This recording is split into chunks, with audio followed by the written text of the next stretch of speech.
Hi ladies and gentlemen, I am Benjamin Temple, your host for this video, and this time we're doing a video on the Athearn ready to run Berwick bathtub gondolas. Now they're 50 foot, or at least that appears. I've also got sitting on the track the 50 foot Highside, 50 foot Thrall Highside gondola.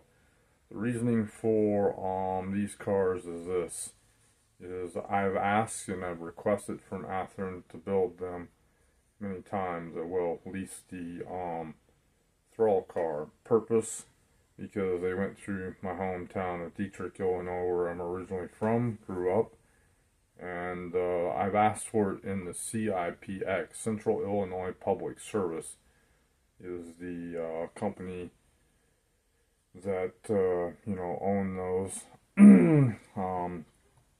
No, it's not the Union Civic. Funny how most of everything I have is Union Civic because but the Illinois Central is the heart of my railroad. It's the railroad that went through my hometown. The power plant that was owned by the Central Illinois Public Service is the one that owned or leased those Railcars, and I'm trying to get 105 or 110, 120, whatever. So I was doing this video for this reasoning. I'm not trying to be mean to Athearn, but sure, I make some comments, but it's funny how, certain people on Facebook say, well, make snide comments to my comment about, wanting to build that. But then I see others that seem to make comments about building things and nothing's ever said. But then I get a scolding from Athearn about, if I post any more messages, I'll be reported as spam. And, one of the reasonings over the years, it seems like Athearn has had a change in direction in how they treat some of their customers, and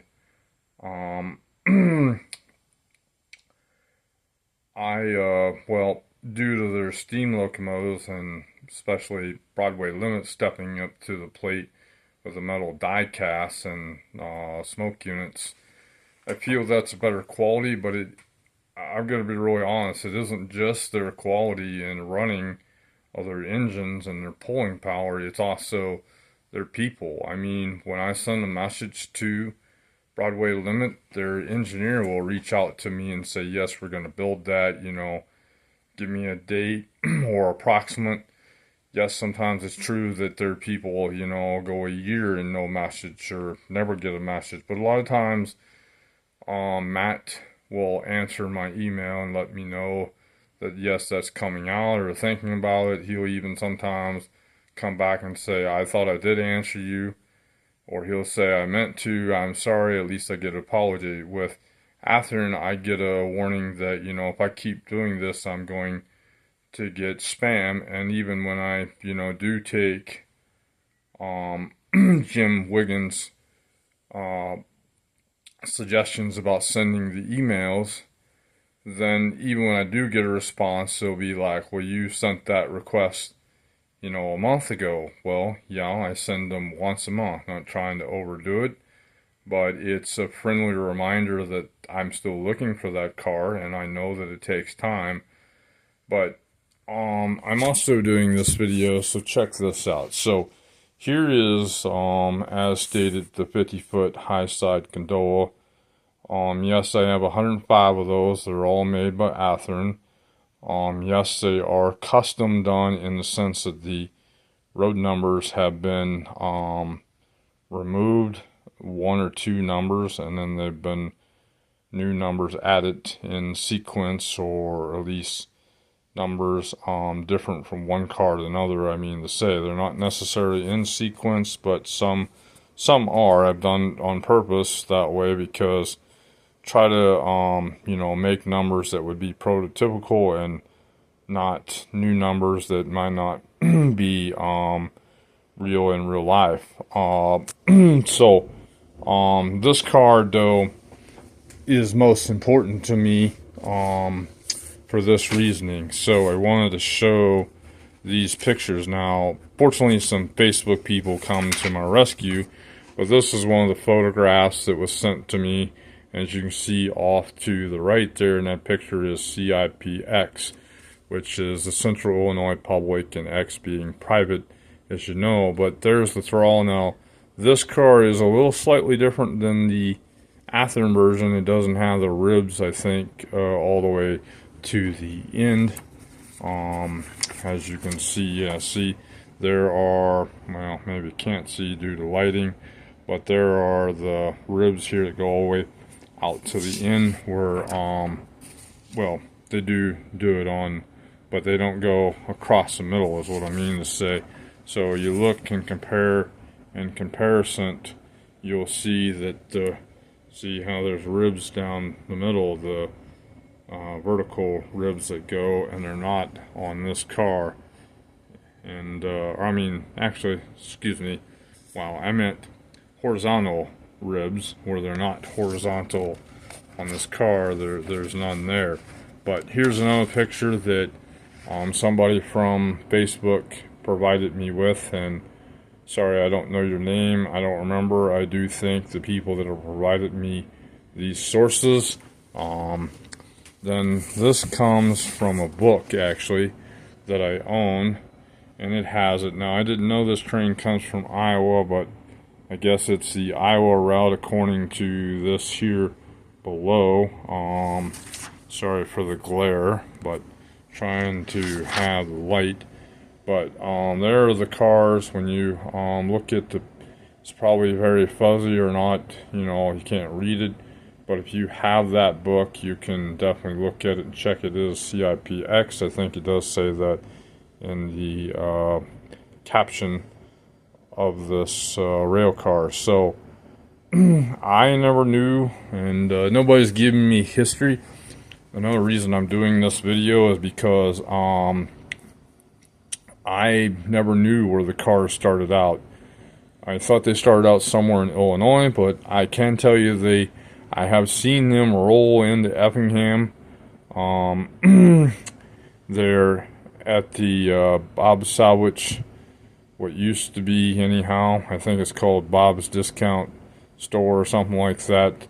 But anyhow, back behind that is the Illinois Central, now Canadian National, and then the spur line that comes off and goes over, across through Dietrich, Wheeler, then Liz, and then another spur line that'll branch off that and go south into what's some people refer to as the Newton Power Plant, or the CIPS Power Plant. Now, I was a paper route boy back in 1995, so this is something I cut out of a newspaper. There was a derailment there in Effingham. I had more, but over the years, for some reason, I decided to throw them away, and now I wish I hadn't. Some people have provided me with this picture, but I have the original cut out from the newspaper. I had much more than that, some better pictures that would have provided, you know, much needed to build these cars. But I don't have any information. That's the other reason I'm really doing this video. I was hoping that somebody could provide me, you know, obviously they're called Thrall, so that's probably the company that made the real life car. But other than that, I did a Google search just before this, doing this video, and did not pull up a single thing. There's a PDF with somebody, but it didn't really give specifics on the car, or what year, who the manufacturer was. So I'm also, you know, this come from the Athearn website. They, you know, don't want to do my car, but here it's SATX, I think, is the name of the company, or SEPX, excuse me. But that car is very similar to the one that you just saw. The only thing that would need to be changed is the obviously the reporting marks on the car, and the road number, obviously, and then they've got the reflective stripes on it that would not be. Now, I get, Athearn, I'm not here to be mean to you. I know that, you know, it just isn't as simple issue of pulling decals, or when you make the car at the factory, that it's not as simple as while the car is still being made, slap on these these decals as opposed to the other one. The paint scheme is the same. I know that you'd have to license that reporting marks, I'm sure, to get. Probably American is in charge of probably that took over the CIPX, I think, because that's who the bill came from later down the road. So I understand that it's more than just build the car, but after all the time, and I get they say there's no demand, but it's funny, Intermountain built these, not this particular, car, but they built the CIPX in the the Bethgon co-porters. I have 2 sets of them, 12 cars, but so somebody has a licensing out there for those reporting marks, which is the Intermountain. I'm sure Athearn could get them if they just tried. And but I was kind of hoping, Athearn, that with this video that you would somehow, come and give it. I understand that you don't want to cater to certain hobbyists, but it's funny how certain people can make postings on your video, and I don't see anything. Maybe you do reprimand them, private message, but they seem to continue to do it. I have refrained from doing it, but I see some of the postings. Now, I'm also, so the Bathtub Gondola is another car that came through town. It didn't come through as much as the Highside Gondola.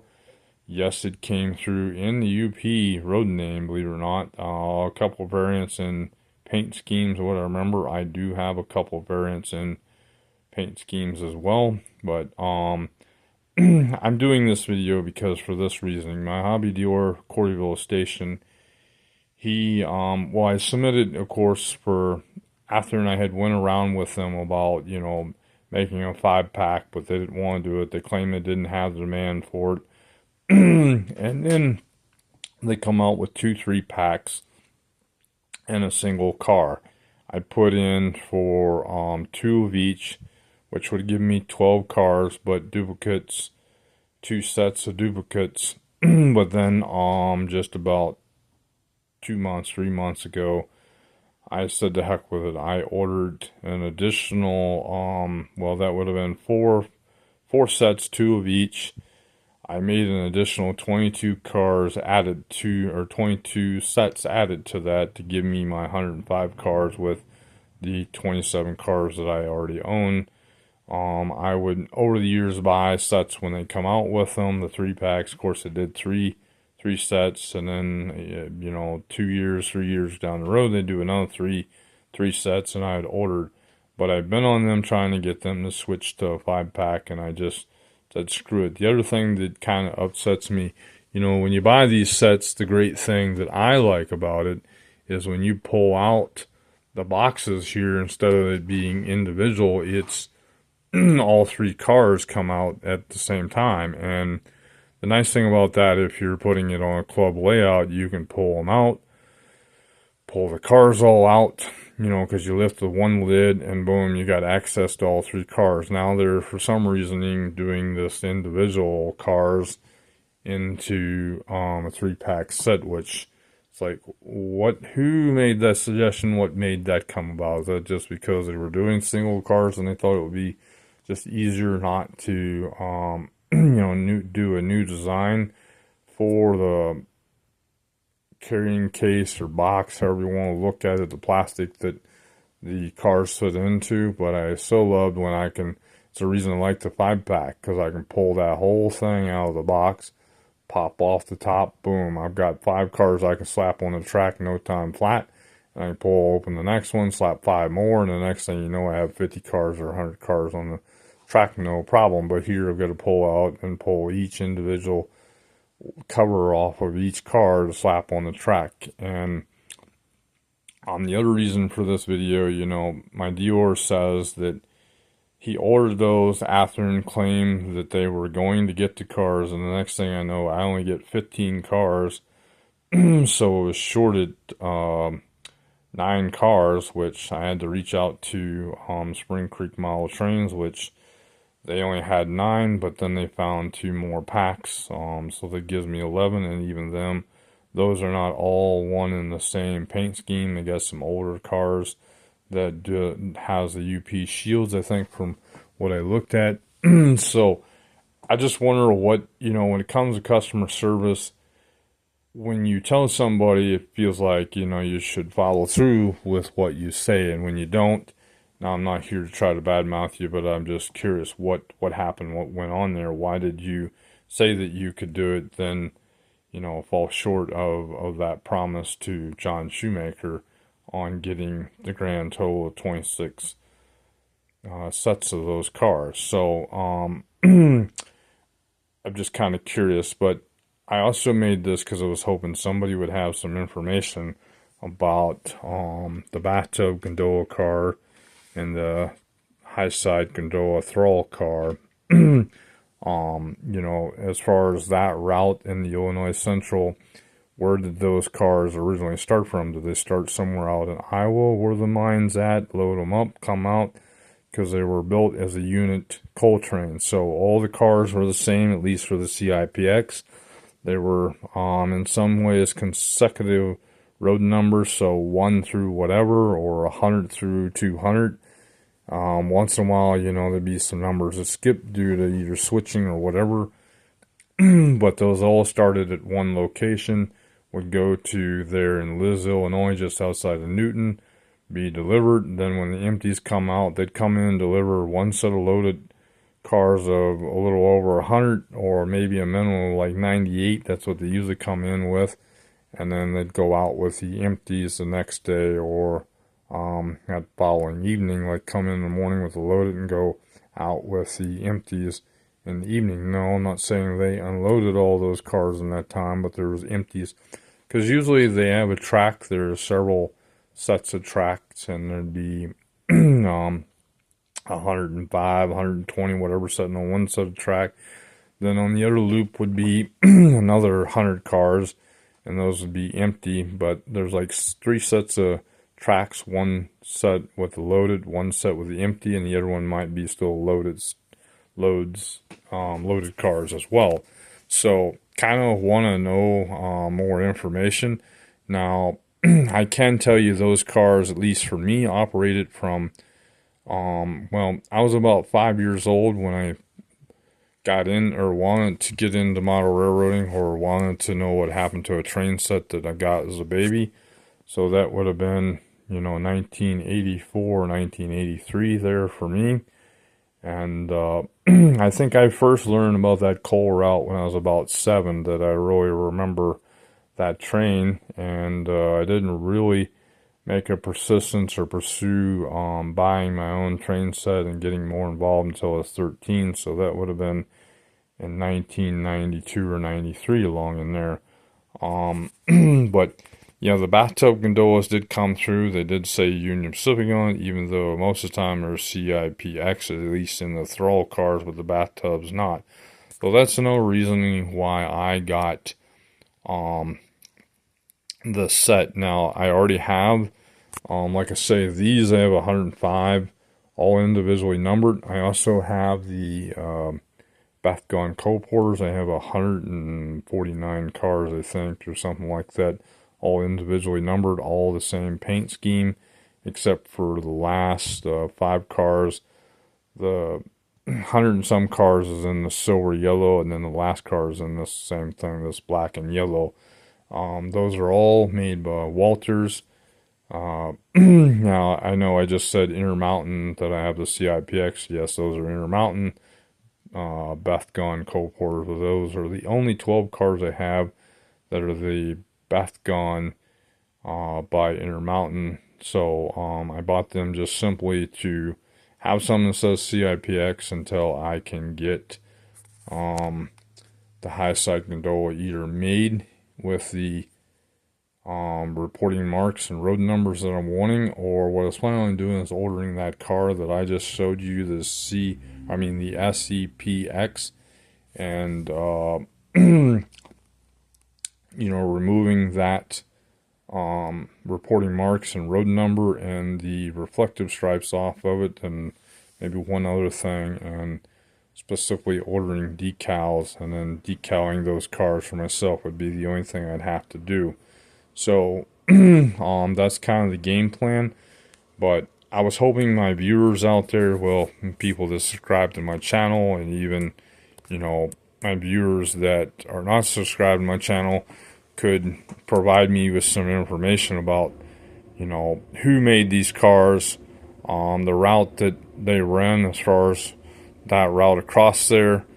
And like I said, I just said they operated, at least as far as I know, of 1983 up to along about there 1995, 97, along in there. Then that's when the Bethel and coal porters started coming in.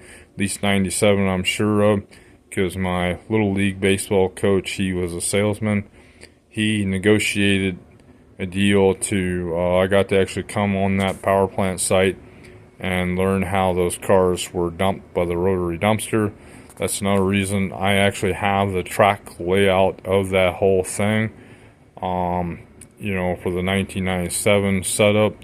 I don't only have that, but I have the Liz, the grain elevator operation there, as far as that track setup, and some other track plants all in one. There's not two or three, but he got that aerial map for me, and I plan on building that at some point in my life, but we'll see.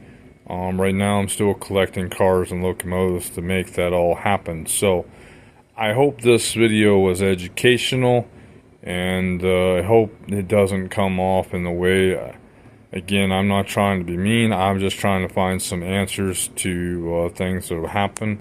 And like I said, Athearn, I get it that you can't just snap your fingers, things don't happen, but with smoke, the smoke units and steam engines, yes, I get, as Jim Wicken says, can't really replicate the real thing. And maybe after doing some more studying and watching videos, not just the steam engines that are put on a show, maybe it would be hard to replicate the real thing. But I feel like Broadway does a pretty good job of that for the most part. But it's true that even their smoke units don't always have that perfect deal. But it's kind of nice that you have something that kind of resembles that, and you have a metal engine that I think, let's really be honest, I'm not trying to be mean to anybody, Athearn, but I think that's the real reason you don't put a smoke unit in your engines, because they're plastic. Well, let's be really honest, you got plastic shells of the boiler. If that was the overheat, like it does sometimes on Broadway, and it's got to be sent in for repairs, then you'd have a shell that would melt down, and then you'd have to do more replacing than a bad smoke unit. So this saves you headaches and problems, where Broadway can do that because they have metal boilers, and the whole thing is metal for the most part, except for maybe some individual parts that might be brass, but that's still a metal, and it doesn't melt down into a puddle of plastic, or just a puddle of oozing plastic liquid. So that's the thing that I believe the real reason behind why you don't build that, put the smoke units in it, but you do have it set up where all you have to do is drop one in there. I forget the company that makes those types that you can do that. But that's the real reason I navigated away from Athearn, at least on the steam engine. I still buy their diesels, but I'm going to be really honest with some handling of Athearn. They may lose more of my business. Now you say, well, don't care. You're just one person, but thanks to my parents and people, I sat down and did an estimate, a year ago, what I was spending. I was spending over $10,000 in model railroad. Now, I don't know that's probably not a lot of money to a company that has, several hobbyists, and $10,000 is a drop in a bucket to what you make, I'm sure. But, and not all that money I know goes to you, because I spend my money with Athearn, Walters, I spend my money with Intermountain, I spend my money with Broadway, I spend that money with Rapido. But over time, I mean, if Broadway would build more of the cars that I'm looking to buy, I've got to be honest, I would probably go with Broadway, just because they were more responsive in my emails to answering, and other people seem to be better and listen to what I have to say. Where, back when Shane and Mark, the people that now work for the scale train, I remember talking about this 5757 flat car, just mentioned it, and they said, well, no worry about, getting the specs on it. I described the flat car with the 53 foots that leaped over one trailer onto another, at least as far as what I mean, not leap literally, but they hung from one car to another as sitting fully on one car. So there were two cars with 53 foot trailers on it. I didn't realize there were actually technically a triple 57 foot, and they could hold that long of a semi trailer. But next thing I know, these cars got made, and I ordered, I think, two, but later, got some more of those down the road. Now I got something like 15, 16 of those cars, thanks to Athearn coming out with trailers that go on the car. But I'm sorry, Athearn, if you have listened and you have, since then people left you and you have built things, but it's just like the DD40AX that I went around with your people about. I get that it's an all new tooling engineering as far as making that locomotive heavier, but and the guy says, well, we do build it to prototype but it doesn't produce or generate the prototype pulling power. And I know it's a toy, but it's funny how, you people pride yourself in accuracy on rivets and, length and smokestacks and the type of radiator or fan grills being the correct size. But then the main thing or reason why you run a train is, you pull cars. And for me, that means I want to pull the prototype cars. Yes, I know that the model cars are heavier than a real thing if you took them and scaled them down. But unfortunately, that has to be done and able for us to handle. So there are things overbuilt to meet proto specifics to for the modeler to be able to handle the car and put it on a track, or it just fall apart, and also other specs of it. So you're going to have to overbuild your locomotives so that people can, generate the prototype pulling power and be able to run the amount of cars that a real locomotive would really run if you took the real thing and scaled it down. And I get that costs money, costs time. It takes time, but I feel like, the one guy says there's no room. Yes, but how about coming up with some newer electronics that fit better in the car or in the locomotive, that doesn't take up space, and you can put weights, and better, try to not put the weights at the top of the engine, because then you change the center of gravity on it. Furthermore, it seems like tractive effort is better when you can put that lower to the ground. So how about, you got the big fuel tank, how about there's some of it that you leave hollow? How about coming in and fully making that, instead of the plastic shell that's on that, remove that plastic shell and make it out of metal and fill that with lead? Yes, I know it, lead is kind of but how about building like a zinc casting to that lead, and then if people touch it, it's no chance that somebody dies from lead poisoning. You have that covered. So it's just a thought to help you out. Hopefully that works, but surely somebody's got an idea how that can be done better. But if you don't produce it, hopefully, being that Broadway Limit is doing the metal die cast shells, hopefully they'll do it, but I still think that it needs more weight to the frame, and that you can better do that by, you know, putting lead into that fuel tank. And if, you know, the people worried about the fact of lead being, you know, poisonous to humans, or kids getting hold of that and touching it, swallowing it, whatever, then coat it with zinc and coat it with a light coating of plastic or something to stop that from happening. But where there's a will, there's a way. So it's just my thoughts, and I hope this helps. Thank you for watching my video. Please, if you like this video, you know, give me a thumbs up. And if you really like it, please subscribe to my channel. I appreciate it. Thank you. Take care.